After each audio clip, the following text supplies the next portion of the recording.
Hey everybody, welcome to another Con support video on percent problems. It says Finley's pumpkin had a mass of 6.5 kilograms before he carved it. After carving it, the pumpkin had a mass of 3.9 kilograms. What was the percent decrease in the mass of the pumpkin? So a couple things to think about here. So if we use the proportional thinking here, it says that the pumpkin had a mass of 6.5. So that means that it started with 6.5. Okay? And then it says after he carved it, the pumpkin had a mass of 3.9. So after he carved it, it went down to 3.9. And so we could figure out the percent that was, right, just by solving this relationship. All right, that 3.9 out of 6.5 is what percent out of 100. And the question says, well, what was the percent decrease in the mass? Now, this wouldn't give us the percent decrease. This would be the percentage of the size, right? So, in other words, what size was the final pumpkin compared to the previous pumpkin? So if you wanted to find the percent decrease, you got to figure out, well, how much did it decrease relative to the original size? So then you'd have to do 6.5 take away the 3.9 to find out what that decrease was. What's the difference between these two? So you can do that. You get blue here. We'll do that in blue.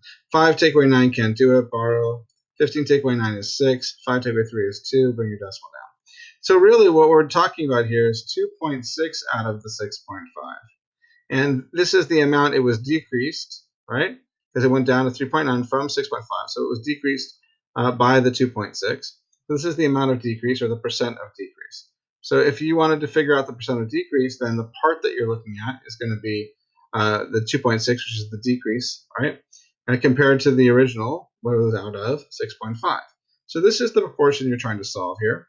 And you can solve this pretty easily using the cross product. So let me just show you guys kind of how that would look as a cross product here.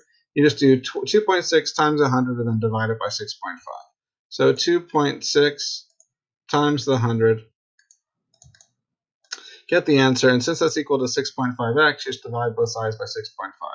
So divide by 6.5, and you'll get your answer of 40. Okay, so this is a decrease of 40%. So you could say that it went down by 40%. So this would be a decrease of 40%, went down by 40%, or you could say a negative percent change of 40%. If you solved this black one over here, what that would tell you is that 3.9 out of 6.5 is actually 60%, because 3.9 is 60% of 6.5. Well, if the result was 60% of the original, it obviously decreased by the 40%, right? Because it started at 100%, you take away the 40%, you end up with the 60%, right? So that's why this would be an answer of a decrease amount of 40%. Okay. The next one here, let's erase this. Let's see what we can do on the next one.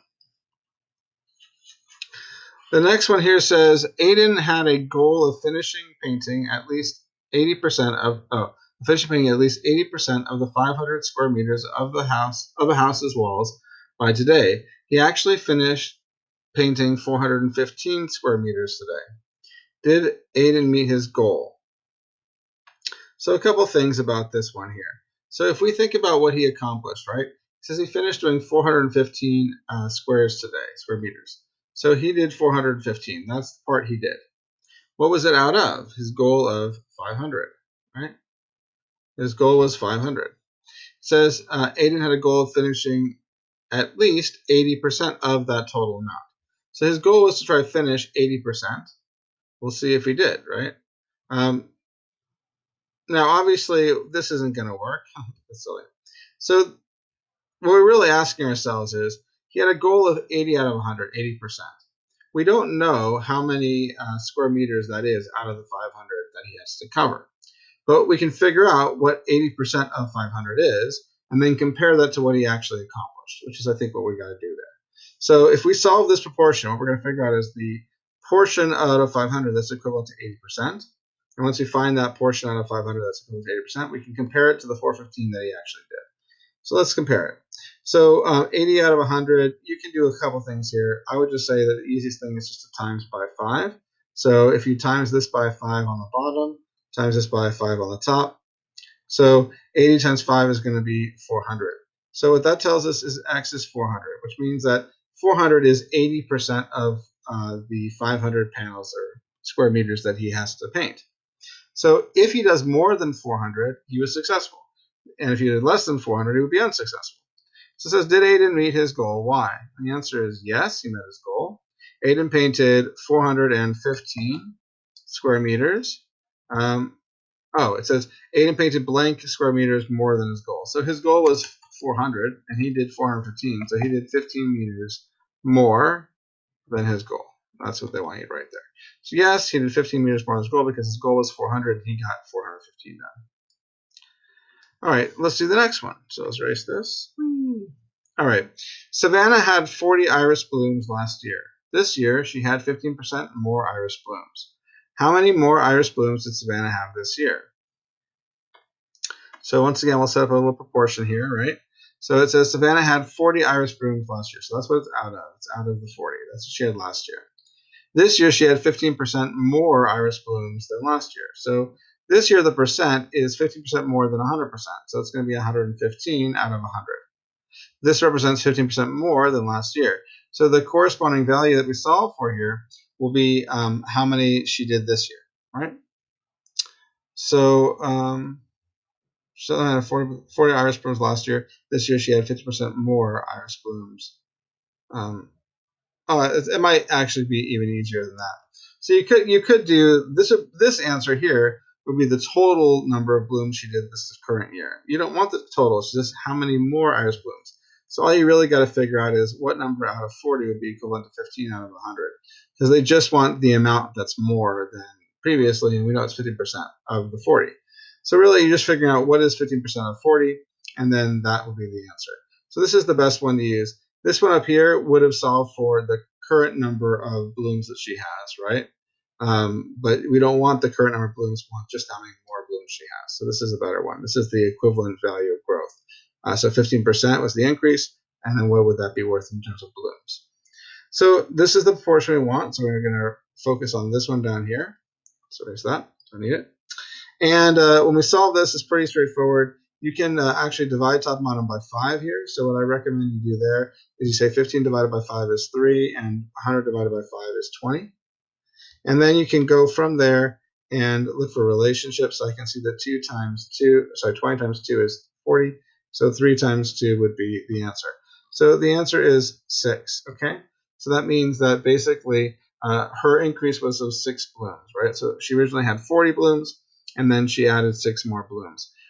If we did the 115 out of 100 ratio that we talked about earlier, that would just show 46 as the answer because she increased by 6 blooms. So it says here, how many more iris blooms did Savannah have this year? You'd say 6 more blooms. Okay, and then the next one says, let's take a look at it. A spider ate 25% more bugs this month than last month. The spider ate 8 bugs last month. How many bugs did the spider eat this month? Okay, so once again, we want to set up a proportion. We realize that the spider ate 8 bugs last month, so that's going to be the 8 there. And it says a spider ate 25% more bugs this month than last month. All right, so if we were to solve for 25 out of 100, that would basically tell you what portion of 8 is equivalent to 25%. And that would be the number of more bugs that the spider ate this month than last month. But it asks you how many bugs did the spider eat this month. It doesn't want the 25%. It's like the opposite of the last problem, right?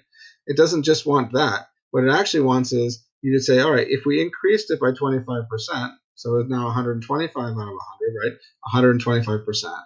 And the originally was 8, what would the new number be? Because they actually want not just the 25% increase, but they want to know what was the total amount of bugs, including the 100% that you had before, right? So this is the better proportion that we're going to solve here. X out of 8 is equal to 125 out of 100. Okay? Now, there's actually a really easy way to do this because 25% of 8 is really easy. You just cut it in half again. So that's going to be 4, and cut in half is 2. So if I were to solve this, it would be 2, right? 2 out of 8 is the same as 25 out of 100. So obviously, we're adding 2 more bugs to his menu list, right? That thinks he ate. So the spider ate not just 8, but 2 more than 8. So guess what it's going to be? This would be 10. So you could solve that and say that this is 10, I think, just pretty quickly and easily just by using some logic.